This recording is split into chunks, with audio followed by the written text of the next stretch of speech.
ও নর্তকী, হাজারো মানুষের, হাজারো যুবকের চরিত্র নষ্ট করে আখিরাত বরবাদ করে তুই সুখ পাইবি, এটা কেমনে সম্ভব? তুই কেমনে সম্ভব? কথা বুঝেন নাই? তুই নাফরমান, কেমনে সুখ পাইবি? তুই তো হাজারো যুবকের সুখ নষ্ট করছ, ঠিক কিনা বলে? হাজারো যুবকের জিন্দিগিটা বরবাদ করে দিছ তোর ওই হাসির ফান্দে পড়িয়া।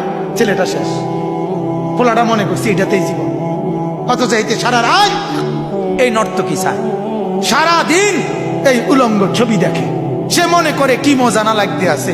আসলে তো তার জীবনটা সুন্দর একটা জ্বালানো বাতি ধীরে ধীরে ক্ষয় ক্ষয় শেষ হয়ে যাচ্ছে। হাতে ধরে সুন্দর একটা যৌবন, হাতে ধরে তাগড়া একটা জওয়ানি শেষ হয়ে গেল, শেষ হয়ে গেল। এই নর্তকী দেখতে দেখতে, এই সিনেমা দেখতে দেখতে, এই নায়িকার নাচ দেখতে দেখতে, ওদের হাসি, ওদের এই মায়াবী নাচ দেখে দেখে এই ছেলেদের জীবন শেষ। তাহলে লাখো যুবকের জীবন নষ্ট করে তোর জীবন গড়বে, এটা কেমনে সম্ভব? কথা বলে কিভাবে সম্ভব?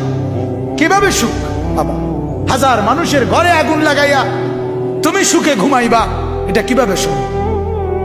কিভাবে সম্ভব? এজন্য বাপ, প্রথম কথা হলো 10 জন হোক, আমি 2 জন আল্লাহর বান্দার কাছেও বলতে রাজি। আমার এটা আপনারা জানেন, আমার তবিয়ত, আমি কোনোদিন সংখ্যা গুণে ওয়াজ করি না, সংখ্যা গুই না, শ্রোতার পরিমাণ হিসাব করে আমার জিন্দিগির। আজ আমার এই তিল তিল করে বলে যাওয়ার বয়স প্রায় 17-18 বছর। আমি নিজেও ভাবতে অবাক লাগে, 16-17 বছরের উপরে হয়ে গেছে। এই তো সেদিন আমার মনে হয় এখনো, এই তো কয়দিন আগেও সোনাকান্দা থেকে কত আমি হাইটা আসছি, রিক্সায় আইছি। আজ আমার জিন্দিগির এই কর্মের, আল্লাহর কথা বলার এই সময়টাও 16-17 বছর পার হয়েছে। সুখে দুঃখে, পাওয়া না পাওয়া, মূল্যায়ন অবমূল্যায়ন, কোন কিছুতে বাজান এক বিন্দুর জন্য পিছপা হই নাই।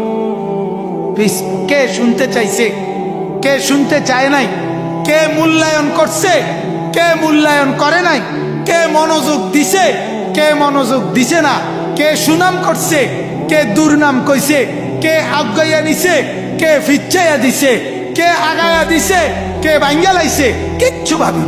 কারো বিরুদ্ধে কোনো অভিযোগ নেই, সবার জন্য কল্যাণ কামনা করি, সবার জন্য আল্লাহর কসম, সবার জন্য কল্যাণ কামনা করি। আজ এই বয়সে এসে এখন অনুভব করি, একেবারে দিল থেকে অনুভব করি, যার কারো প্রতি কোনো বিদ্বেষ নাই, সবার জন্য চাই আমি যেন সবাইকে নিয়ে, অথবা আমি যেন সবার সাথে একত্রে যেন জান্নাতি। ভাই আপনারা জান্নাতে হইলে আমাকে সাথে নিয়েন, অথবা আমি জান্নাতি হইলে চাইবো আমি আপনাদেরকে সাথে নিয়ে যাই। একটা ভাবে আপনাদের সাথে আমি, আমার সাথে আপনারা মিলেমিশে আমরা সবাই যেন হই জান্নাতি।